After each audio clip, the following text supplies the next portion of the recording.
Olá, muito bom dia para você. O Tribunal de Contas de Minas Gerais identificou 272 recebimentos irregulares por servidores da Prefeitura de Patos de Minas do auxílio emergencial. Desde agosto, a comissão especial instituída pelo município investiga esses pagamentos. 30% dos casos foram analisados, 18 estagiários já foram demitidos. Hoje, no 30 Minutos, a gente mostra também. O Emerson Rosa é condenado a 13 anos de prisão pela morte de taxista em Patos de Minas. Famílias são retiradas de área de risco em Patos de Minas. Hemocentros se unem para mobilizar doadores e homenageiam voluntários. Minas Gerais prorroga de novo campanha de multivacinação. Tem ainda futebol e mais informações agora no 30 Minutos.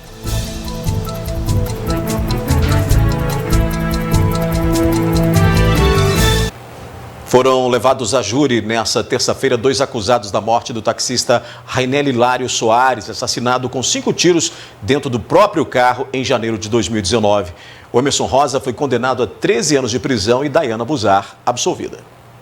Daiane Aparecida Buzar e o Emerson Glécio Ferreira Rosa foram denunciados pelo Ministério Público por envolvimento na morte de Rainelli Hilário Soares, ocorrida no dia 5 de janeiro de 2019 no bairro Coração Eucarístico, um caso que marcou Patos de Minas. O crime teve ainda a participação de mais outras pessoas: Ricardo Elias Soares, Andréia Soares Silva e uma menor de 16 anos. Segundo o MP, o Emerson teria atirado 2 vezes contra a vítima e Ricardo, posteriormente, também o teria feito. São 4 pessoas acusadas. 2 delas recorreram da pronúncia. Pronúncia é a decisão que manda os réus ao julgamento no tribunal do júri. É uma decisão que prepara o processo, que ele filtra o processo que deve ou não ir ao tribunal do júri. Todas as 4 pessoas foram pronunciadas, foram enviadas ao julgamento ao júri. Só que 2 delas recorreram desta decisão, então elas não podem ser julgadas até que o tribunal decida sobre esse recurso que eles interpuseram. Portanto, o processo é desmembrado e esses 2 outros acusados serão julgados oportunamente quando o processo é retornado ao tribunal, se o tribunal mantiver a decisão do juiz que mandou o processo a julgamento do tribunal do júri. Pela denúncia, Daiana teria ocultado a arma de fogo utilizada no crime. A defesa pediu pela absolvição pela falta de provas. Ela nega qualquer envolvimento nisso e também não há muita prova, não há qualquer outro ponto no processo que comprove essa participação dela em guardar a arma do crime depois de tudo ocorrido. No caso de o Emerson, a defesa trabalhou na tese de homicídio simples e desconsideração das qualificadoras. Recurso que dificultou a defesa da vítima, que é uma qualificadora que a acusação consta contra ele, acreditamos que não seria muito possível no caso, porque ele já estava provocando aquela situação, ele estava interferindo no ânimo das pessoas que o atacaram. Então ele não podia se esperar outro tipo de reação, ou seria possível que ele previsse que ele seria atingido, seria atacado de qualquer maneira, porque ele estava provocando diretamente aquelas pessoas. Ele estava mandando mensagem no celular da namorada do Ricardo, mas o celular era do Ricardo. Além disso, há outra qualificadora do motivo torpe. E para nós, também na defesa, não consideramos que seria um motivo torpe, porque há essa provocação anterior e o ciúme não seria uma vingança. A acusação fala em vingança, motivo torpe porque seria uma vingança. Há também uma acusação contra o Emerson de furto do celular da vítima, que ele teria pego o celular da vítima que estava no painel. Mas ele não pegou para ele, também não está configurado o tipo, que o tipo é subtrair para si ou para outra. Ele pegou e inutilizou, uma bateria foi encontrada ali e o celular ele descartou para ocultar os registros de chamadas do táxi, para não se incriminarem. Pois é, e mais um taxista foi morto na região, né? O Maurício Lopes Mariano, de 26 anos, que estava desaparecido desde a segunda-feira, né? Ele saiu de São Gotardo para levar 4 pessoas para o município, para a cidade de Ibiá. Ele deu-se então esse desaparecimento desde a segunda-feira, horas depois a família já acionou a polícia militar. A partir daí, a polícia começou a fazer o rastreamento, investigação para saber onde estaria esse taxista.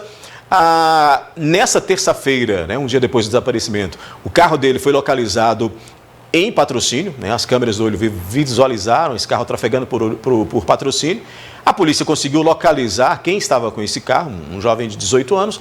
A partir daí, a polícia começou a desmembrar toda a história e acabou chegando aos outros 4 envolvidos, 2 maiores e 2 menores, né, que acabaram confessando ter feito o latrocínio, ter cometido o latrocínio aí para poder comprar drogas, né, arrecadar dinheiro aí com esse crime. Eles, inclusive, indicaram onde o corpo do Maurício Lopes Mariano estava. A polícia foi até lá e na madrugada de hoje, né, agora no início da manhã, a polícia conseguiu localizar esse corpo. Já estava em uma mata, né, ele foi deixado amarrado a uma árvore numa mata em Serra do Salitre, no município de Serra do Salitre. A polícia localizou e acabou prendendo todos os 4 envolvidos aí nesse latrocínio. Mais um latrocínio, né, mais um crime que terminou em morte aí, relacionado, né, ou envolvendo um profissional do transporte de pessoas. Essa não é a primeira vez. A gente já teve resultados aqui anteriores a isso, já tivemos aí mortes de outros motoristas que trabalham com aplicativos ou são taxistas aqui em Patos de Minas e na região, e a história voltou a acontecer. Olha, na sequência aqui no 30 Minutos, hemocentros se unem para mobilizar doadores e homenageiam voluntários, e famílias são retiradas de área de risco em Patos de Minas.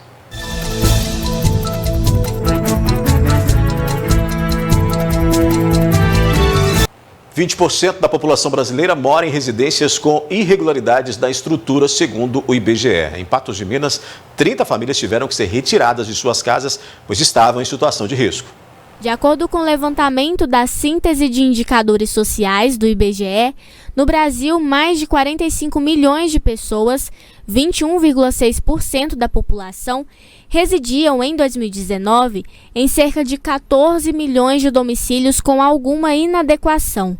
O IBGE considera como inadequações a ausência de banheiro exclusivo, a existência de paredes externas com materiais não duráveis, o número excessivo de pessoas na casa, o aluguel que compromete mais de 30% da renda familiar e a ausência de documento de propriedade. Em Patos de Minas, situações como essas são constantemente avaliadas. Hoje, são em torno de 30 famílias que precisaram de auxílio do poder público para sair da situação de risco em suas residências. Existe um benefício social chamado aluguel social. O aluguel social é um recurso finito, então a gente faz com muito critério. Esse recurso prevê o pagamento de até R$500 por mês, por um período determinado de 6 meses, renovável, para atendimento a essas famílias cujas casas foram condenadas pela Defesa Civil. Se enquadrando nessas questões de realmente insegurança, a casa está caindo, e elas sendo uma família que precisa, que tem um recurso pequeno, imediatamente a gente já faz a outorga do benefício, né? A pessoa já pode procurar uma outra casa, esse dinheiro é exclusivo para pagar o aluguel. O acompanhamento é feito a cada 6 meses. Além do aluguel, outros benefícios também foram criados ao longo dos anos para auxiliar a população carente. Se a família tem alguém deficiente com problema em casa ou a pessoa idosa que não se aposentou, tem o BPC. Então tem outros benefícios, né? A tarifa social de água, de luz. Além disso, no município, muitas residências são acompanhadas constantemente pela Defesa Civil, principalmente as que ficam próximas aos pontos de alagamento. As vistorias são realizadas mediante contato da própria família. O que nós recomendamos, principalmente nesse período da chuva que iniciou, né, em outubro e vai até no mês de março, é que as pessoas fiquem atentas em relação aos seus imóveis. Procurem fazer a limpeza das calhas, que com o período da chuva é normal provocar entupimento e isso pode provocar alagamento no interior de suas residências. E aquelas pessoas que moram na área de risco, cujo o terreno é bastante inclinado, caso essas casas vem apresentar algum risco, pode fazer a solicitação junto à Defesa Civil para que nós possamos fazer uma vistoria e emitir um laudo indicando quais os principais riscos. E os canais de atendimento são por meio dos telefones 193 do Corpo de Bombeiros ou da Defesa Civil pelo 199. O Corpo de Bombeiro irá comparecer e, caso ele constate algo mais grave, o próprio Corpo de Bombeiro fará contato com a Defesa Civil. 25 de novembro é o Dia Nacional do Doador de Sangue. Esse ano, o Distrito Federal e 14 estados, entre eles Minas Gerais, se uniram na campanha Somos Todos do Mesmo Sangue. A ideia é reforçar a importância da doação, que com a pandemia caiu pela metade em algumas regiões, né? Em Patos de Minas, houve homenagem aos doadores. Nesta data especial, alguns doadores foram convidados a virem até o Hemocentro em Patos de Minas para receberem um diploma. Diploma este que tem como objetivo homenagear os doadores que fizeram mais doações. Nós conversamos com o César. Ele tem 51 anos e possui o tipo O negativo. Ele já realizou 82 doações. Cada doação se multiplica até por 4.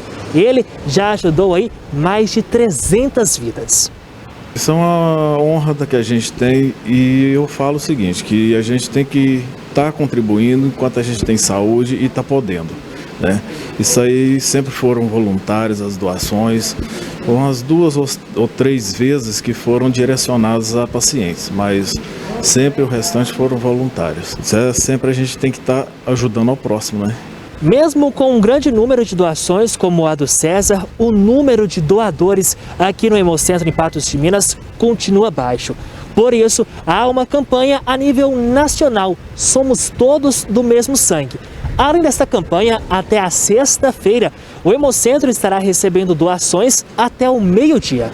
Essa semana a gente comemora a Semana Nacional do Doador Voluntário de Sangue, e que iniciou segunda-feira e se estende até na sexta-feira. Mas hoje que é realmente o Dia Nacional do Doador Voluntário de Sangue. Essa semana nós até estendemos o horário até às 12 horas. Aumentamos o número de agendamento, porque hoje a gente está atendendo, devido à pandemia, só doadores agendados. E aí a gente tem 2 doadores de 10 em 10 minutos. Mas eu estava, inclusive, olhando a agenda, ela está bem vazia. Então, nós precisamos que os doadores venham, porque em Minas Gerais inteiro a gente está com baixo estoque de sangue. Horário ampliado, né? Aí até o meio-dia, então, portanto, durante essa semana. As campanhas contra o sarampo, pólio e a de multivacinação foram prorrogadas de novo em Minas Gerais e agora vão até 4 de dezembro em Minas. Isso porque o estado não atingiu as metas. A do sarampo está em 36,5% apenas. A dose deve ser tomada por quem tem entre 20 e 49 anos. A boa notícia, em meio a esse cenário, é que Patos de Minas conseguiu bater a meta de imunização contra a pólio, chegando aí a 100% da cobertura. Na sequência, aqui no 30 Minutos, tem mais notícias sobre saúde. E 18 servidores públicos de Patos de Minas já foram demitidos por recebimento indevido do auxílio emergencial.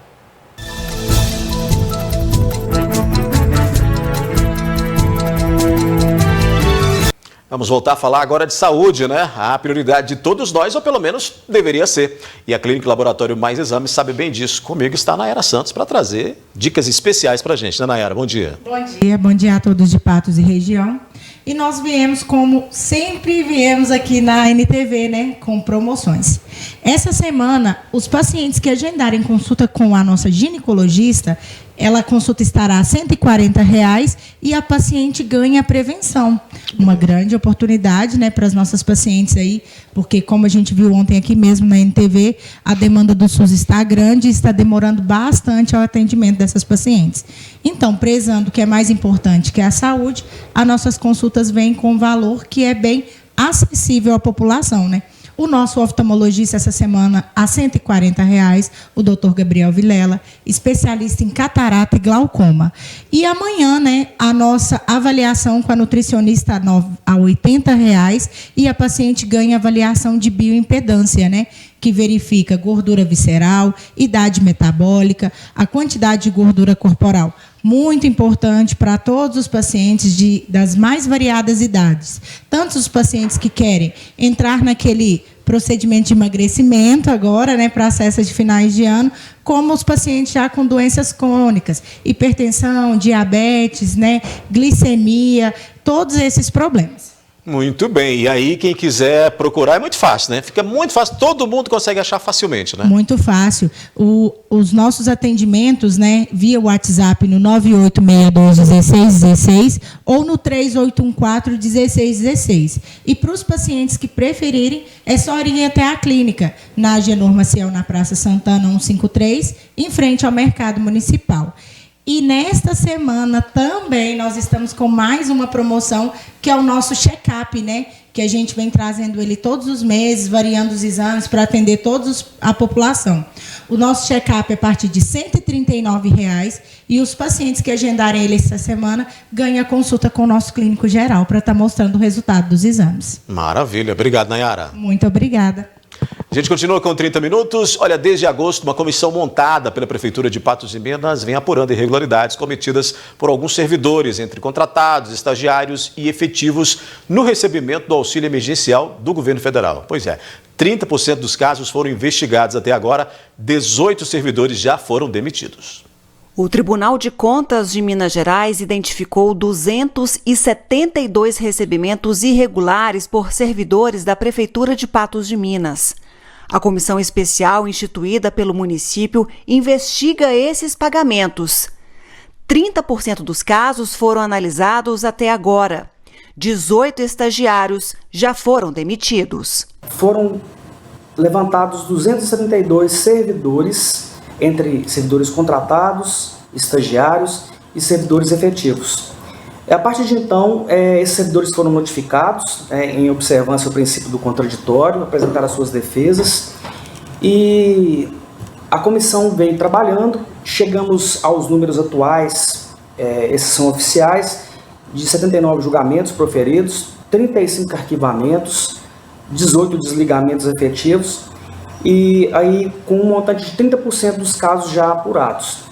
Entre os casos arquivados estão o uso de CPF de servidores de forma fraudulenta e também aqueles que devolveram os recebimentos indevidos. Existem situações específicas onde servidores receberam através do CAD Único, que é um programa do governo federal para recebimento de benefícios como Bolsa Família. Houve casos também de fraude, onde pessoas obtiveram CPF, outros dados dos servidores e requereram os benefícios. Então, nesses casos, entre os arquivamentos aqui mencionados, esses casos também se enquadram. O servidor, lá no decreto inicial, que é o 4881 de 2020, previu que se caso o servidor devolvesse esses valores antes da instauração, o processo também seria arquivado. Depois de estagiários, agora a comissão especial analisa os recebimentos indevidos por servidores públicos municipais de Patos de Minas, contratados e efetivos. Os servidores públicos efetivos, o desfecho desse procedimento sumário de apuração, assim denominado através do decreto 4883, os servidores serão submetidos a um processo administrativo disciplinar, junto à corregedoria, observando os princípios do contraditório, da ampla defesa, com a comissão, as comissões que pertencem à corregedoria atualmente, para poder apurar esses fatos e chegar ao desfecho. A seguir aqui no 30 Minutos, a gente fala de futebol. A América vence e segue em boa fase na Série B. E o Cruzeiro consegue derrotar a líder chapecoense.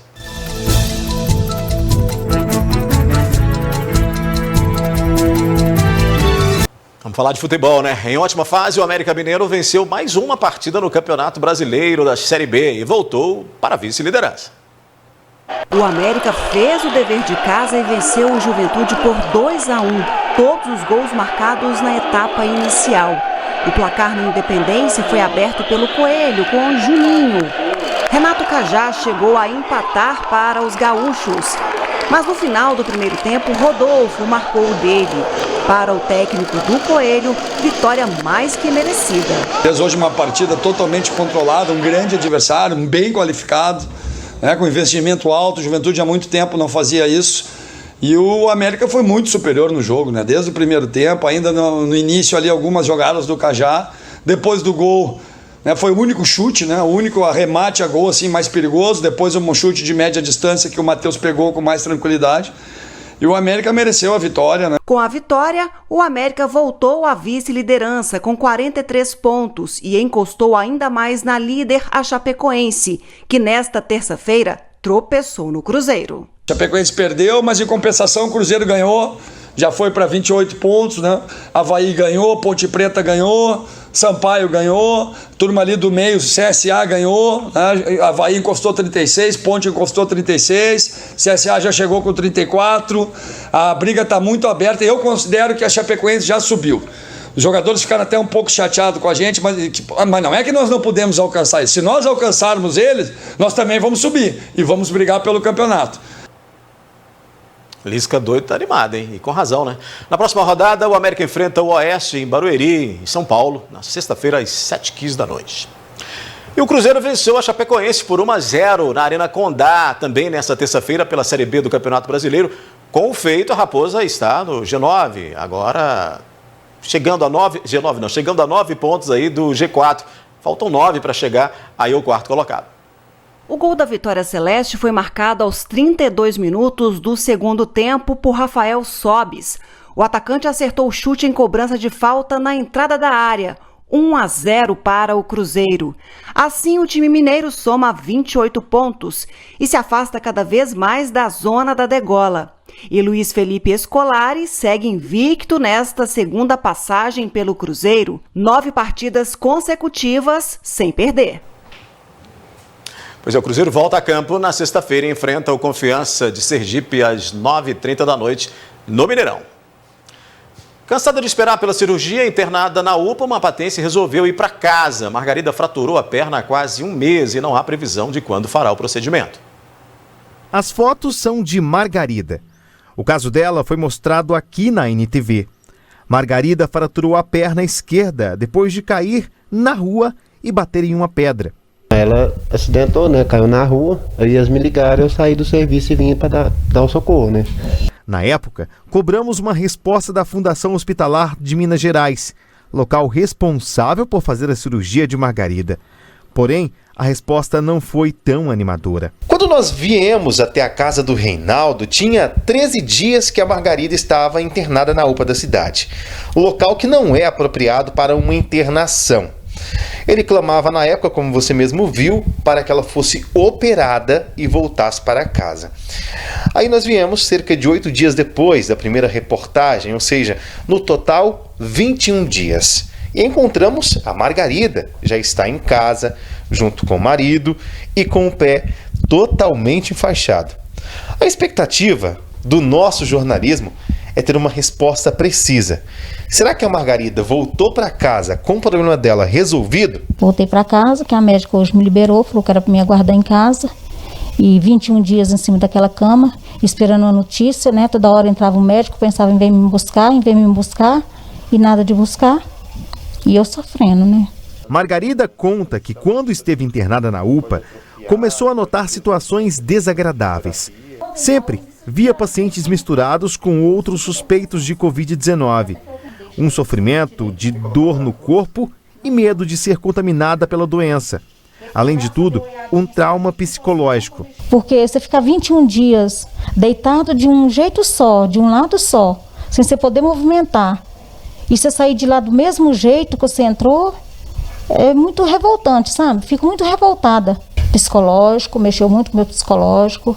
Eu já tenho uma depressão profunda, já faço tratamento há muitos anos para depressão, tomo muito antidepressivo. Inclusive lá no hospital eles ainda aumentou mais um antidepressivo para mim, porque viu que eu não estava bem, a médica viu que eu não estava bem. Voltar para casa sem operar era tudo que o marido menos queria, mas restou ele a aceitar. Agora, além de trabalhar fora como servente de pedreiro, ele vai ter que cuidar da esposa. Ela veio e nada de cirurgia, não sei quando vai sair a cirurgia, né? E então é isso aí, o drama continua o mesmo, né? Também não estava aguentando o sofrimento, né? Ficar naquela cama deitada, direto, 21 dias hoje. que aquele dia foi 15 dias, hoje já está com 21 dias. Então, como se diz, o drama ainda continua. Então eu tô aqui, tô cuidando dela, né? Faço de tudo aí para tentar ajudar até sair a cirurgia, porque com a cirurgia com certeza seria mais fácil, né? O medo é que a cirurgia demore demais a sair e Margarida fique com sequelas. Queira Deus que não, mas pode vir uma sequela, pode colar o osso, vai no lugar errado.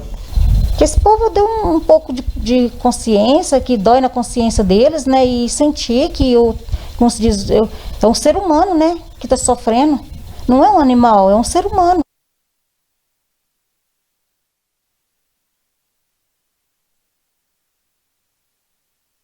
Política da participação feminina e prioridade das mulheres em cargos públicos eletivos.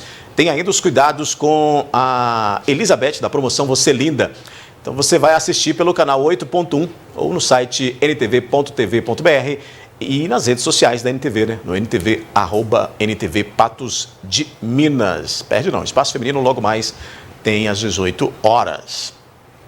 Agora, Gui Boaventura, que chega, já está a postos para mais uma jornada aí, né, Gui? Boa tarde para você. Olá, Aldair. Alô?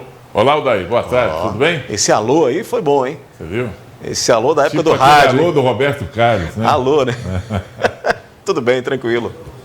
E aí, o que você me conta de novo? Cruzeiro ganhou? Cruzeiro ganhou, rapaz. Continua lá embaixo, mas já afastou 8 pontos da zona de rebaixamento. Da zona de rebaixamento. É aquilo que o Filipão disse, né?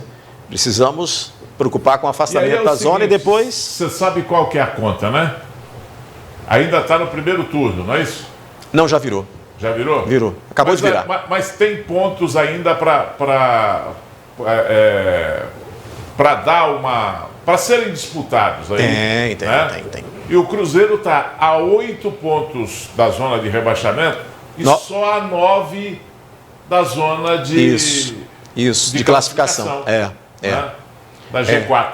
O quarto colocado, ele tem só mais 9 pontos na frente, ou seja, não está tão complicado assim, não fosse a situação do time, né? Então é o seguinte, não se assuste não, né? Se o Cruzeiro embala e ganhou ontem do líder, que é a Chapecoense, jogou bem. Jogou bem.